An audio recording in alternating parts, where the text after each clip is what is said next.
What's going on, everybody? Welcome. Today is Thursday. It's April 20th, 2022. My name is Jeremy, and this is my first cup.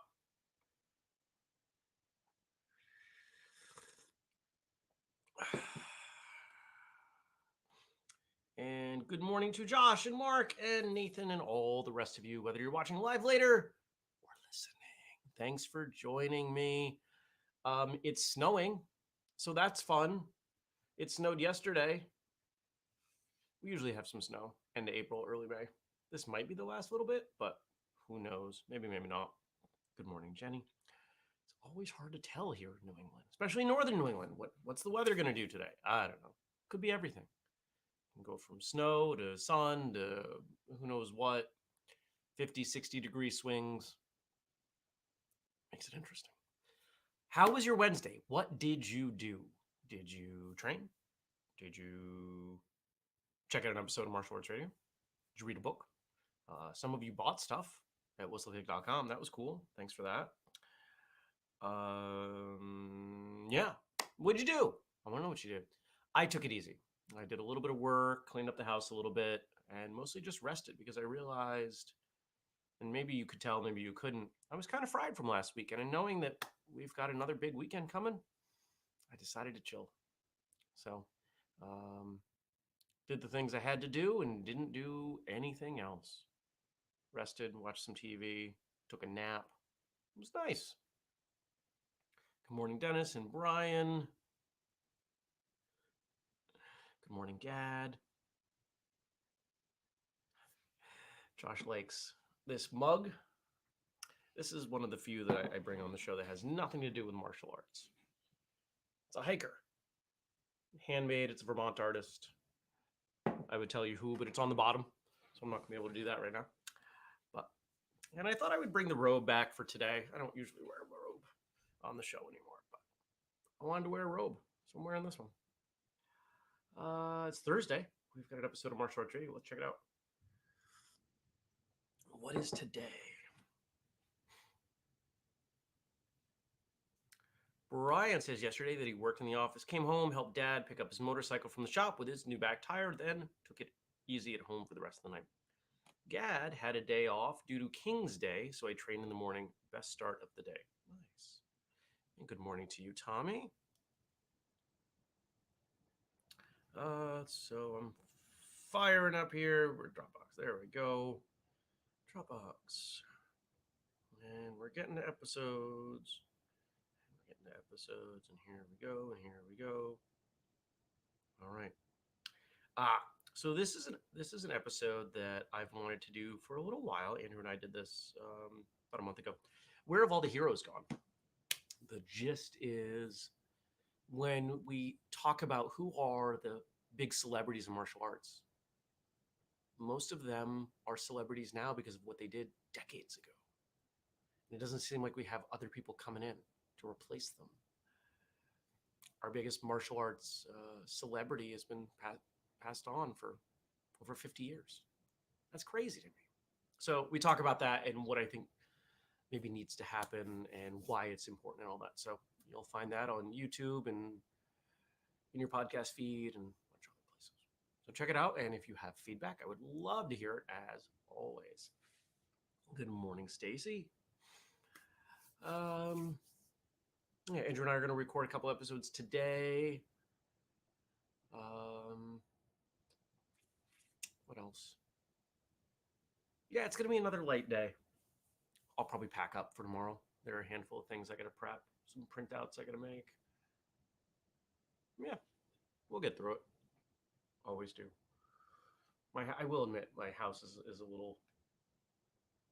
There are lots of piles right now. Piles of incoming stuff from last weekend that need a home. So we'll figure that out.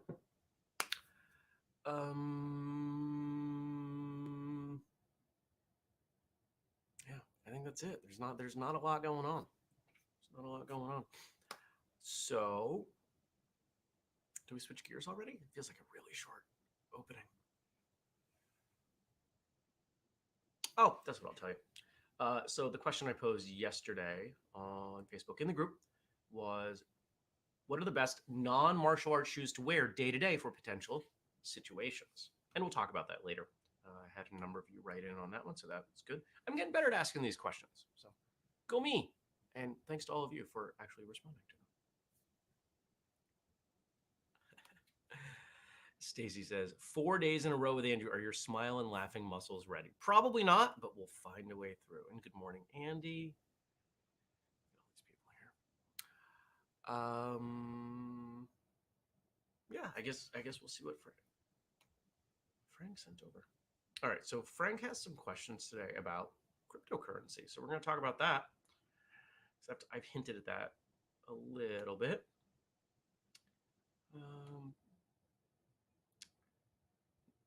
Not really a martial arts topic, but that's okay. Because we try to mix it up here, number one. Number two, I could actually, if we spend some time talking about it, I could stretch cryptocurrency into non-physical self-defense. We're not going to go there today, but it's there. So I'm curious if anybody's willing to share if you hold any cryptocurrency. So I do. And it's, well, we'll start with the questions here. And then if any of you have follow-up questions, I will answer them. On a previous episode, you spoke favorably of cryptocurrency. Let's follow up on that first question. How did you get started?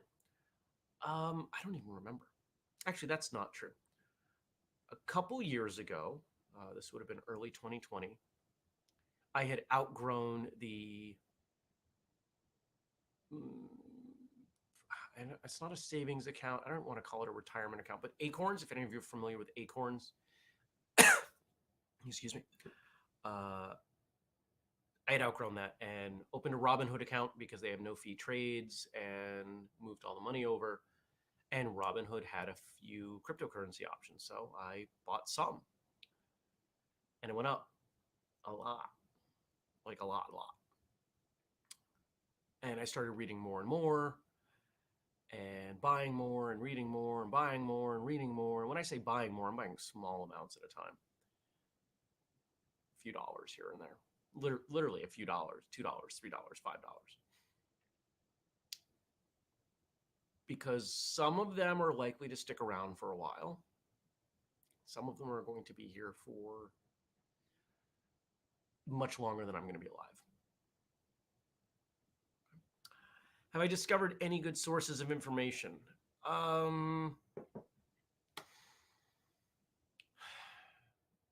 Like everything else that I read about, that I learn about, I read a lot of different sources.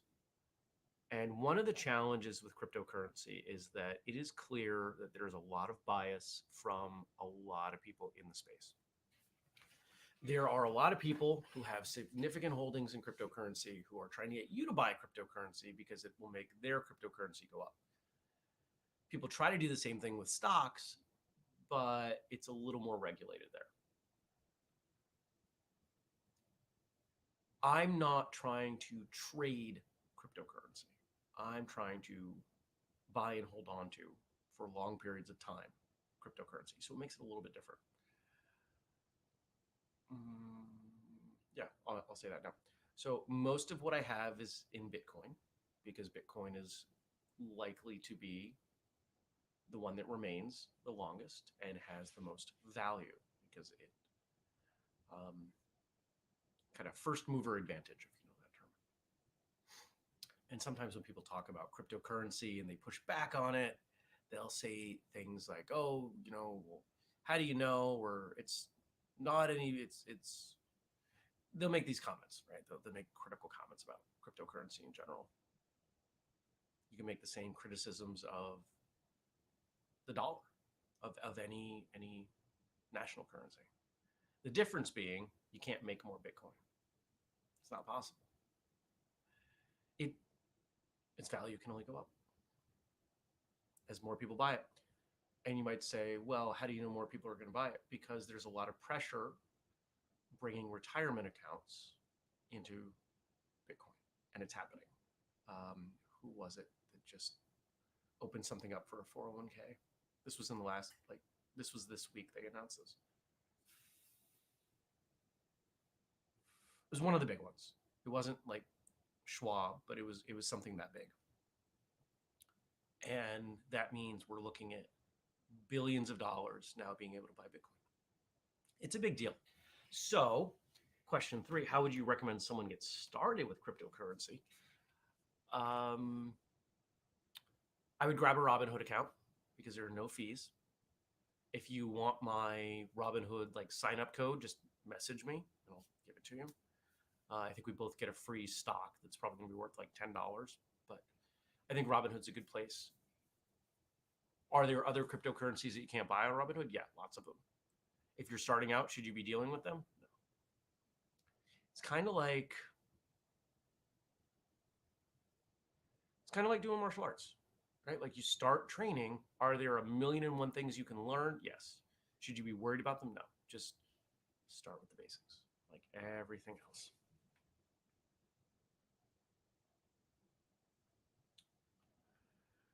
Tommy says, I have a small amount in Bitcoin. I plan on having more soon. I also use it in Venmo. Jenny says, I follow crypto loosely through a fantasy finance game I am trying. I use the game to try to learn about investing in the stock market. Nice. And he says, looks a little cool out there today. Hope you all have a wonderful day. Take care. See you, Andy.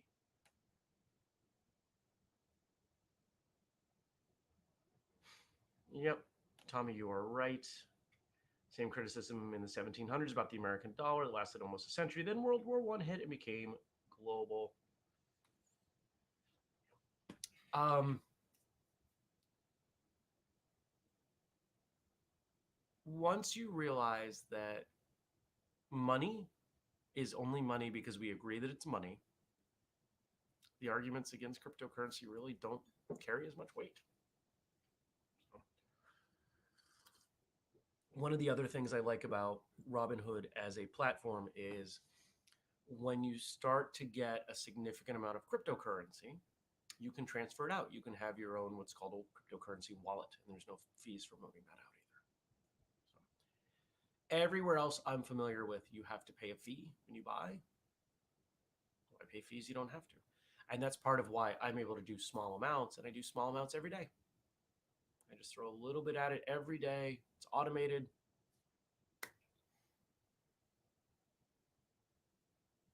It's a good plan. So that's my recommendation.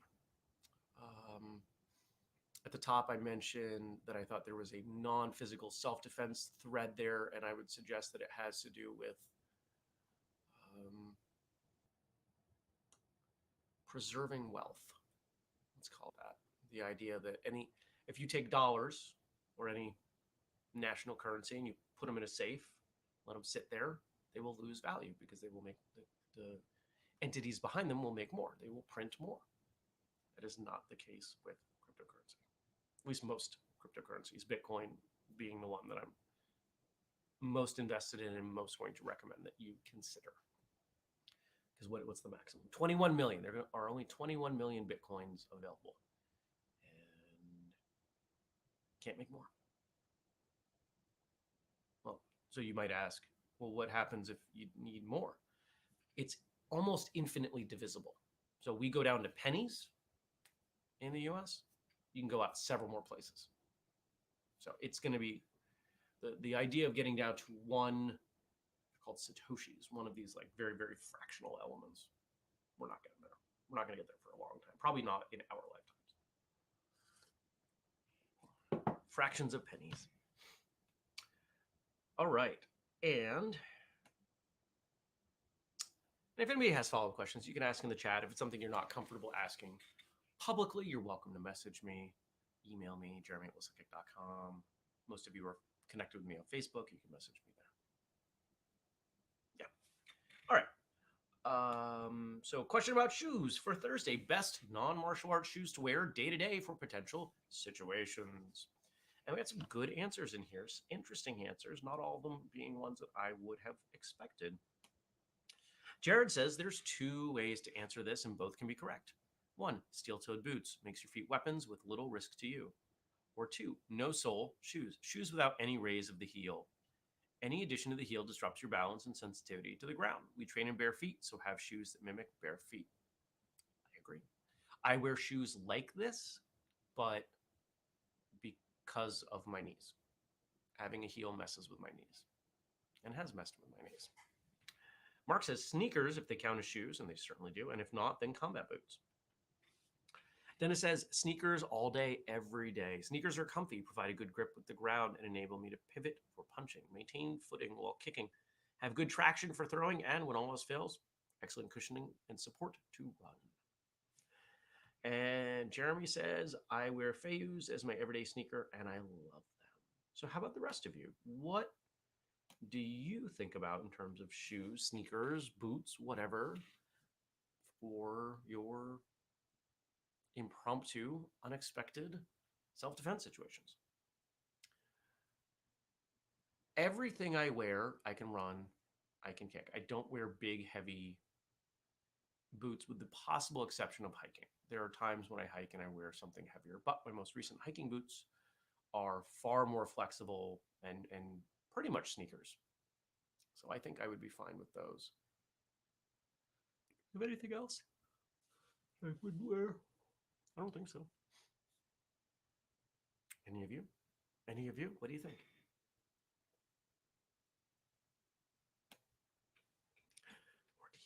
Today is lemon ginger tea.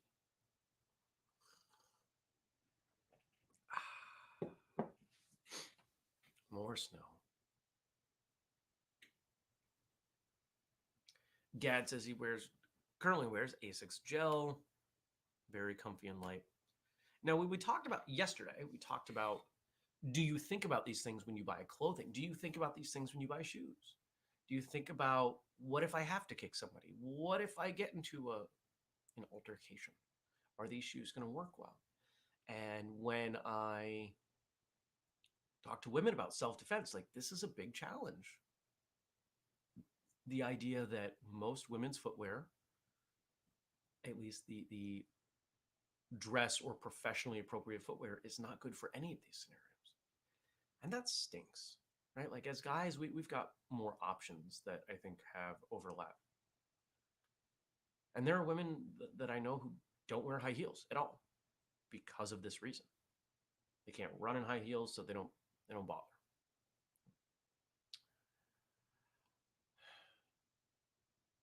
Yeah.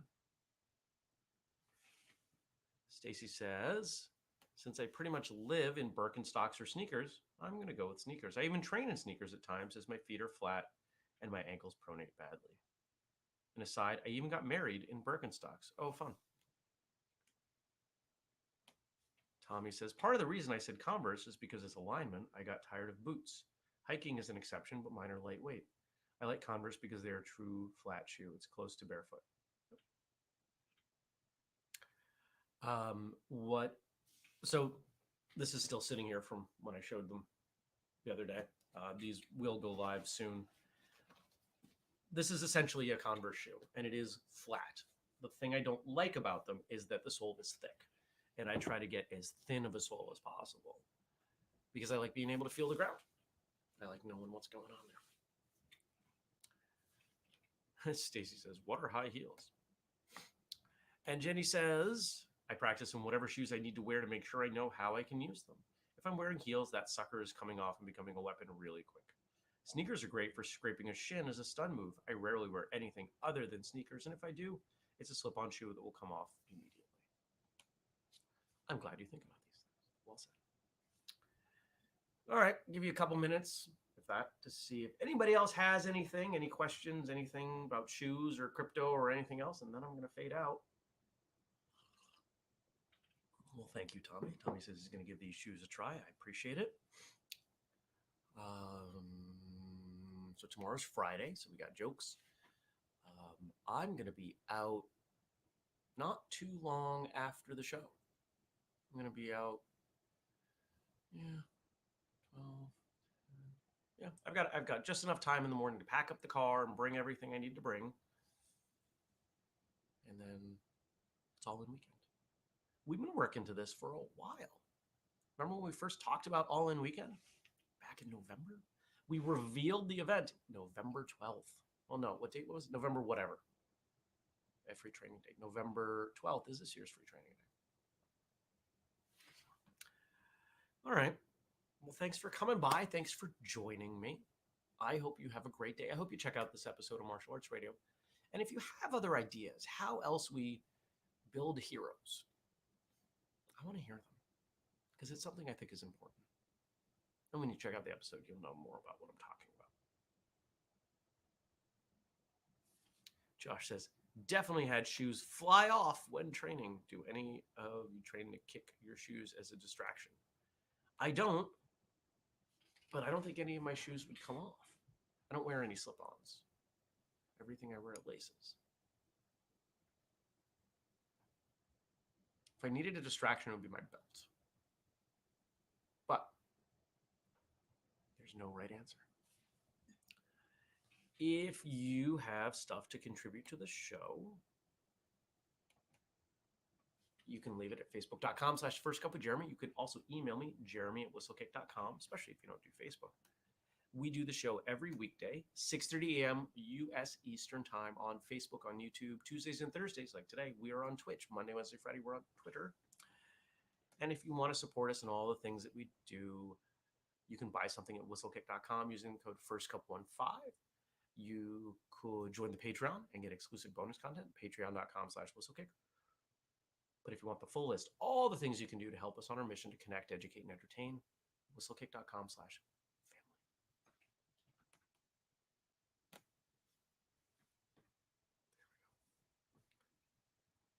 All right. Thanks for coming by, everyone. I appreciate you. And I will see you back here tomorrow. Peace.